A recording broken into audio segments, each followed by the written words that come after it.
Nous allons poursuivre aujourd'hui notre réflexion sur la quête du sens pour évoquer le développement personnel qui est vraiment omniprésent dans notre société. Toute librairie qui se respecte a son rayon développement personnel et généralement il est particulièrement bien fourni. Les succès en la matière se comptent par centaines de milliers d'exemplaires et tous les Français, quasiment tous, lisent au moins un livre de développement personnel par an et parfois plusieurs. Et on peut souligner également que le développement du coaching est une des manifestations de la nébuleuse du développement personnel. Le succès du développement personnel repose principalement sur trois piliers, trois idées forces. Le premier de ces piliers, c'est la valorisation de l'individu qui se prend en charge lui-même par rapport à l'individu qui se laisse aller ou qui attend des solutions de l'extérieur. C'est un peu un renouvellement de l'adage qui dit « aide-toi et le ciel t'aidera », ou alors comme le disait Paolo Coelho dans L'Alchimiste, lorsque tu désires quelque chose, tout l'univers conspire à pouvoir satisfaire ton désir. Le deuxième pilier est une forme de célébration des ressources dont disposent tous les individus, dont chacun d'entre nous pourrait disposer. Le troisième pilier, c'est l'idéal d'un potentiel caché qui ne demande qu'à se développer. Voilà pourquoi des sentences comme « deviens qui tu es » ou « deviens ce que tu es » sont omniprésentes dans la sphère du développement personnel. On emprunte cette maxime « deviens ce que tu es » au poète Pindare, 5 siècles avant Jésus-Christ, ou alors au philosophe Nietzsche, mais bien souvent en tordant le sens ou en ne comprenant pas vraiment ce que cela signifie. « Deviens ce que tu es ». En réalité, il s'agit bien d'une injonction paradoxale. Deviens ce que tu es. Qu'est-ce que cela peut bien vouloir signifier? Nous ne serions pas nous-mêmes, nous serions à côté de qui nous sommes, et il existerait certainement une autre version de nous-mêmes qu'il faudrait découvrir et le développement personnel nous y aiderait, ou alors une meilleure version de nous-mêmes qu'il conviendrait d'actualiser. Cela présuppose malgré tout une forme d'éclatement du moi, ou pour le moins une certaine dichotomie du moi. C'est l'idéal de la révélation d'un potentiel caché qui accrédite ce genre de raisonnement. Il en existe plusieurs versions, en religion, en psychologie, en philosophie aussi. Et puis, il y a des versions plus modernes. Par exemple, les neurosciences, qui mettent en avant les capacités insoupçonnées de notre cerveau. La psychologie positive aussi est intéressante, parce qu'elle ne s'intéresse plus aux limites ou aux pathologies de l'être humain, mais justement à cette capacité qu'il a de pouvoir se transformer, se développer, se changer.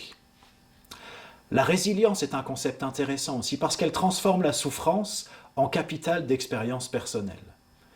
Et le transhumanisme ne saurait se contenter de l'amélioration de l'être humain, mais il veut aller jusqu'à le changer, quitte à abandonner au bord du chemin son humanité même. Cette notion d'un potentiel caché qui ne demande qu'à se révéler fonctionne comme un idéal.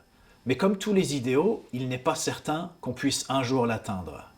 Généralement, en matière de développement personnel, on commence notre activité avec enthousiasme. Mais face aux difficultés, ou face même à l'impossibilité d'atteindre les objectifs, peu à peu, l'enthousiasme cède la place à une forme de désillusion plus ou moins sévère.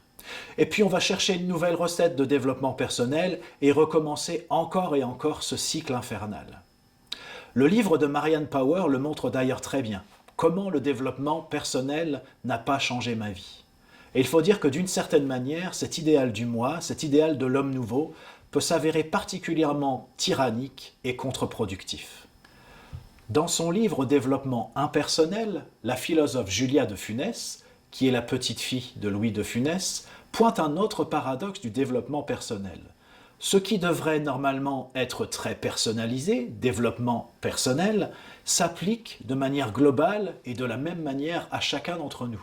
Ce sont les mêmes recettes, les mêmes techniques, les mêmes méthodes qui sont proposées à tout le monde. Et finalement, le développement personnel n'a ici rien de personnel, rien de personnalisé. Le développement personnel actionne principalement trois leviers. Trois fantasmes, pourrait-on dire, que Freud en son temps avait déjà repérés.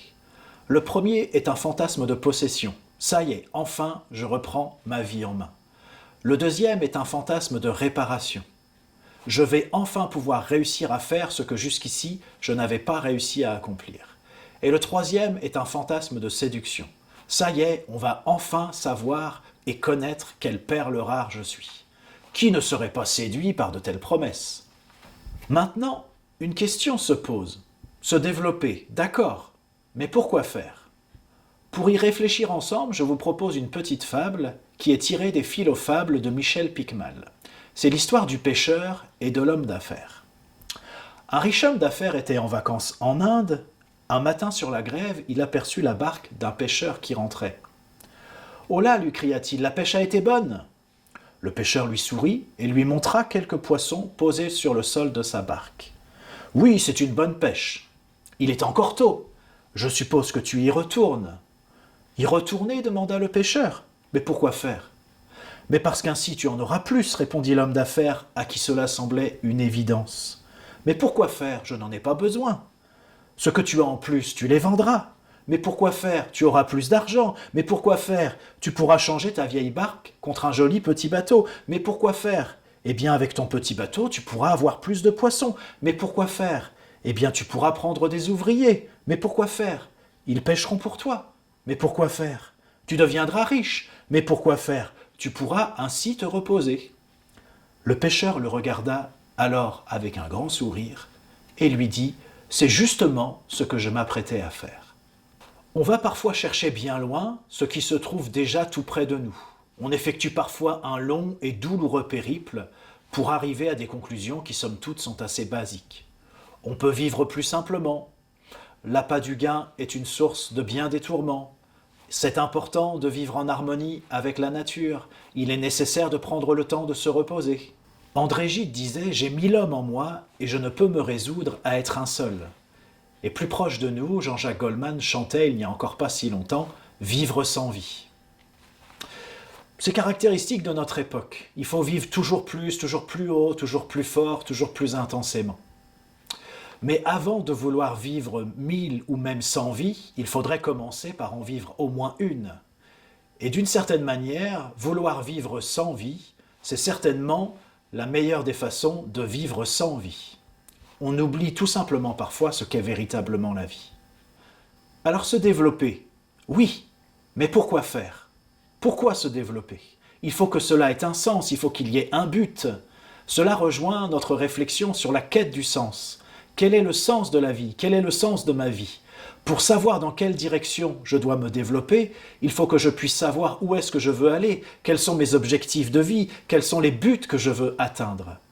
Cela n'est pas sans rappeler l'antique question de la philosophie sur la vie bonne, qu'est-ce qu'une vie réussie ? Bien souvent, le développement personnel fait l'impasse sur ce questionnement. Au risque d'être un peu caricatural, on pourrait dire que le développement personnel se concentre beaucoup plus sur le comment, alors que la philosophie interroge le pourquoi. En matière de développement personnel, on cherche à atteindre un objectif au moyen d'une technique, on cherche à toucher un but, mais en se concentrant sur la manière dont on va le faire. La philosophie va plutôt s'interroger sur les fondements et sur le sens. Et ça, le développement personnel ne le fait pas forcément. Il y a une forme de neutralité du développement personnel que ne saurait avoir la philosophie parce qu'elle nous pousse à nous interroger sur le sens de notre vie, parce qu'elle développe notre réflexivité. Pour le dire autrement, la pensée et la parole positive ont un pouvoir de transformation de notre vie indéniable, mais à condition que cette parole et cette pensée positive ne soient pas simplement le fruit d'une technique, mais le fruit d'un véritable travail sur soi. La philosophie peut permettre ce travail sur soi, et on peut même aller jusqu'à envisager une reconfiguration de notre propre existence. Le philosophe Pascal a écrit des pages merveilleuses sur le divertissement. Pour lui, le divertissement est une forme de fuite en avant pour éviter de penser à soi. Je me demande parfois si le développement personnel ne fait pas partie d'une dynamique semblable. Dans les pensées, Pascal nous indique que tout le malheur des hommes vient du fait qu'ils ne savent pas rester en repos dans une chambre. C'est le développement personnel selon Pascal et c'est assurément à méditer.